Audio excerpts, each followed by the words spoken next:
Perkembangan dari mobil listrik UNS itu ada Smart generasi pertama, generasi kedua, dan generasi ketiga. Generasi ketiga itu adalah ini. Generasi ketiga itu ini. Kalau generasi pertama dan kedua gambarnya ada di situ semua. Terus kemudian kalau melihat dari struktur organisasinya, di situ ada sub selain dari penasihat penasihat rektorat, ada penanggung jawab ketua LPPM, penanggung jawab secara teknis, kemudian ada direktur, ada sub penelitian, kegiatan sub penelitian. Kegiatan sub penelitian pertama adalah design, styling, verification, dan testing. Kemudian yang kedua adalah body dan compartment development. Sub kegiatan yang ketiga adalah baterai dan charging. Sub kegiatan yang keempat adalah supporting research. Lihat dari penelitinya, Molina UNS itu dikembangkan melibatkan sekitar 86 peneliti. Masing-masing sub kegiatan ini mempunyai indikator luaran yang berupa blueprint, prototype, paten, market testing, model, business plan, dan sistem komersialisasi. Kemudian di sub kegiatan pertama, design, styling, verification, dan testing, itu yang memiliki indikator kinerja.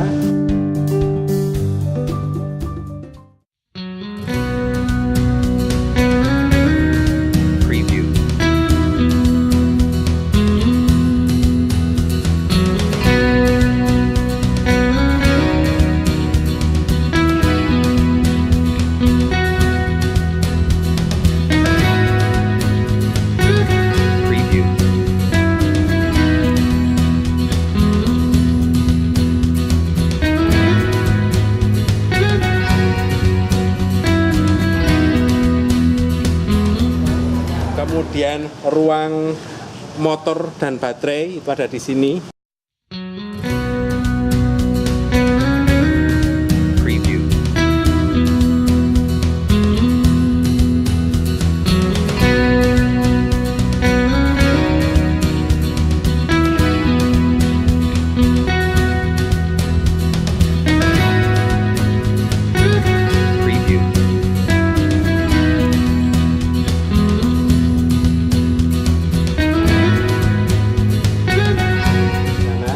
Kemudian prototipe interior ini masih dalam tahap progres,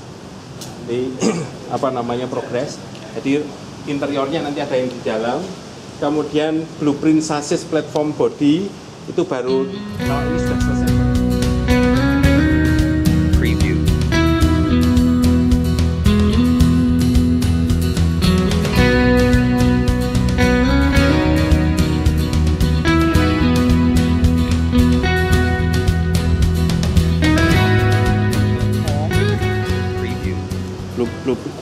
Belum selesai, kita tahap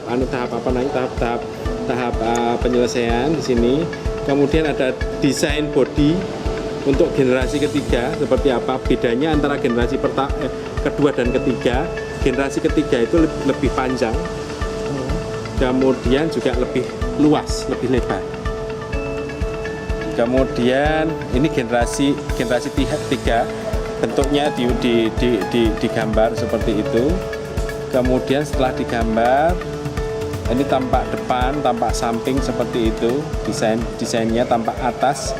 Kemudian ini tahap ketiganya, nanti kita akan melakukan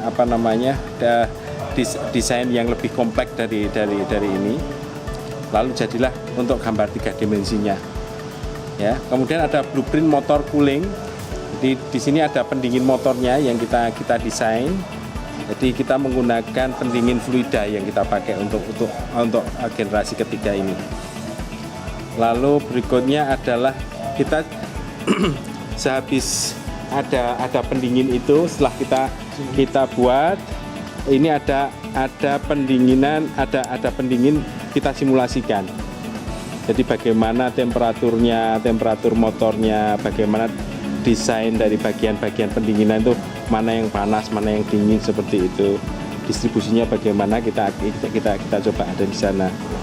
Kemudian ada uji coba pendingin motor listriknya. Jadi dengan memanfaatkan trial pendingin seperti ini.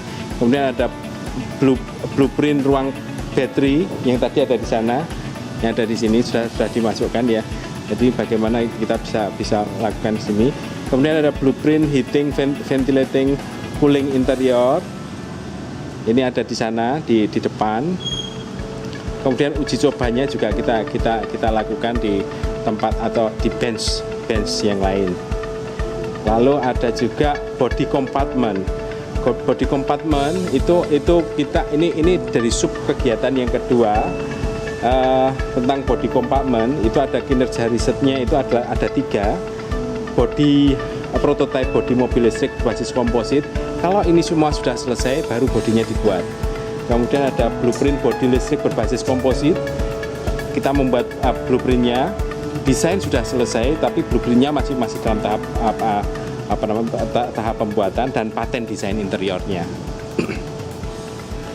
Ini adalah tahapan pembuatan pada smart kedua, di mana smart kedua itu kita satu contoh kasus kita sudah buat tapi untuk bodi ini terlalu berat, kemudian kita kurangi dan hasilnya seperti ini. Ini smart keduanya sudah ada gambarnya, ada di sini. Jadi sudah kita cat, sudah ini, dan berat mobil hanya sekitar 375 kilo. Kemudian bahan di kajian bahan ini merupakan bahan dari dasar-dasar kita pembuatan kita dan yang kita gunakan untuk paten. Jadi tentang komposit, kenaf, kita menggunakan polipropilene dan sebagainya. Kita menggunakan rekayasa dan tahapan-tahapannya adalah seperti ini. Lalu ada komposit serat alam yang kita gunakan. Jadi nanti mobil ini direncanakan sebagian besar kita menggunakan serat alam sebagai bahan dasarnya, sehingga apa yang ada di sini di mobil ini merupakan memang sudah ada kajian ergonomis dan kita menggunakan bahan-bahan yang ada di kita. Ya, proses pembuatannya seperti ini, bagaimana kita bisa membuat untuk ini proses di generasi kedua, bagaimana kita bisa membuat komponen-komponen yang ada di generasi 2 dengan menggunakan vacuum bagging itu untuk mempertipis lapisan-lapisan yang ada di bagian-bagian pada mobil.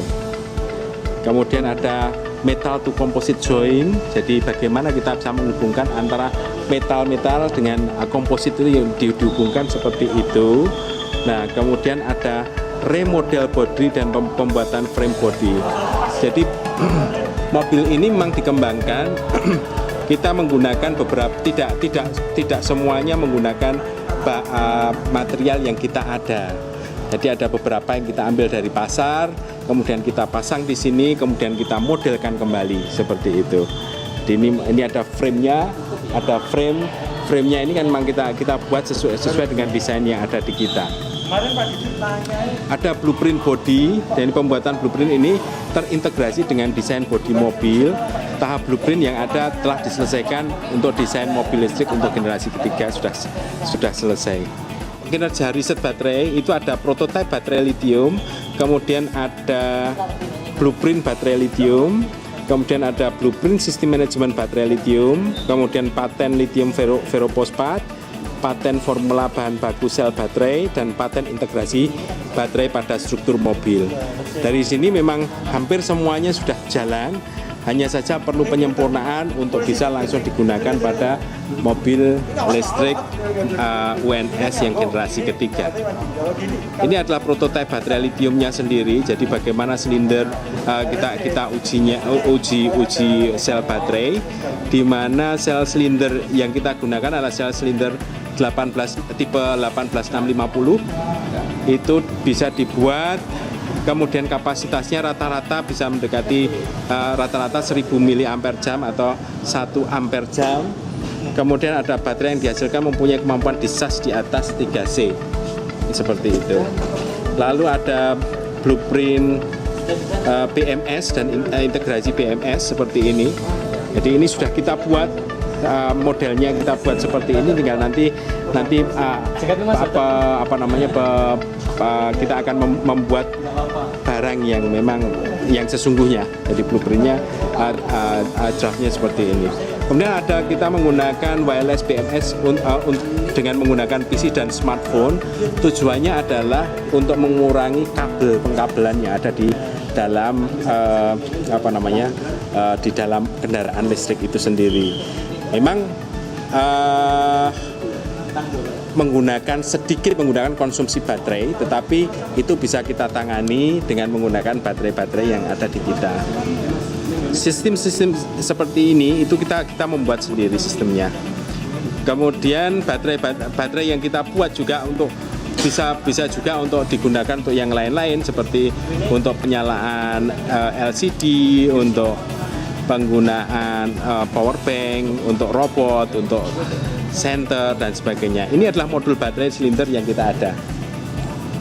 Dari sini ini 12 volt, mulai dari 10 ampere, 20 ampere itu kita sudah bisa buat seperti itu. Kemudian integrasinya baterai pada Molina itu nanti sementara ini baterai karena kapasitas kita itu baterai yang sudah kita buat untuk menyalakan kelistrikan yang ada di dalam mobil listrik, kecuali untuk penggerak motor. Ini contohnya kita bisa menyalakan lampu pada mobil listrik dan kelistrikan yang lainnya. Luarannya memang sampai saat ini kita ada paper yang sudah kita keluarkan di IJEF di Bali beberapa waktu yang lalu. Ada 5 paper yang ada kita keluarkan di sana. Kemudian untuk supporting research itu adalah bagaimana untuk mendukung riset yang untuk riset pendukung. Di situ ada 6 kinerja riset yang ingin dicapai. Yang pertama adalah design to cost. Jadi untuk memvalidasi harga pokok produksi untuk komersialisasi komponen mobil listrik nasional, terutama pada baterai lithium ion. Kemudian market testing report untuk baterai lithium ion. Jadi ini tidak saja terbatas pada mobil listrik, tapi juga penggunaan yang lain. Kemudian ada model komersialisasi luaran mobil listrik nasional untuk komponen. Jadi beberapa komponen yang nanti akan bisa di model komersialisasikan. Kemudian HAKI business plan untuk komponen mobil listrik dan sistem komersialisasi untuk komponen mobil listrik. Lalu di sini ada kemajuannya. Kemajuannya ada indikator kinerjanya sudah tercapai semua, hanya prosentasenya mungkin juga masih bervariasi dari 35% sampai 95%. Ini adalah model desain to cost-nya seperti apa, model estimasi biayanya seperti apa. Kita merancang dasarnya, dasar rancangan seperti ini, bagaimana kinerja kita hubungkan dengan cost estimation kalau itu diproduksi, baterai itu diproduksi. Kemudian bagaimana market testing juga dilakukan. Dengan sistem komersialisasi baterai lithium ion ini nanti akan bisa diketahui bagaimana testing market yang telah dilakukan oleh tim kami. Kemudian ada model komersialisasi luaran. Jadi bagaimana keluaran-luaran yang hasil penelitian mobil listrik ini bisa dikomersialisasikan. Ini kita menggunakan sistem spin-off yang ada di teknologi model spin-off untuk pemasaran sistem teknologi, yang mana di sini memang kita riset-riset yang ada kemudian dikembangkan lagi untuk bisa diinkubasikan dan dikomersialisasikan. Kemudian ada model komersialisasi lain, ini tentang mobil listrik saja. Jadi selain komponen juga ada komersialisasi mobil listrik selain HAKI, di mana HAKI itu kita sudah registrasinya sudah kita daftarkan sebagai hak copyright untuk produksi software. Bisnis plan juga kita sudah buat tentang baterai, jadi bagaimana baterai ini bisa kita lakukan, kemudian sampai kepemilikan industri ini bagaimana itu sudah kita lakukan semua. Dan yang terakhir adalah sistem komersialisasi komponen-komponen dari mobil listrik seperti itu. Ini bagaimana komersialisasi dijalankan dan sebagainya, itu kita bisa lakukan di sini. Sebagai kesimpulan, itu penelitian masih sampai saat ini masih berlangsung dan sampai dengan ketercapaian target KPI yang diharapkan pada tahun berjalan, dan adanya hambatan yang selama ini terjadi itu tidak mengganggu proses perjalanan riset yang dilakukan. Kemudian selain itu juga kerjasama dengan peneliti-peneliti lain itu diperlukan dalam rangka untuk pengembangan penelitian ini lebih lanjut, ya. Itu seperti itu mungkin, ya.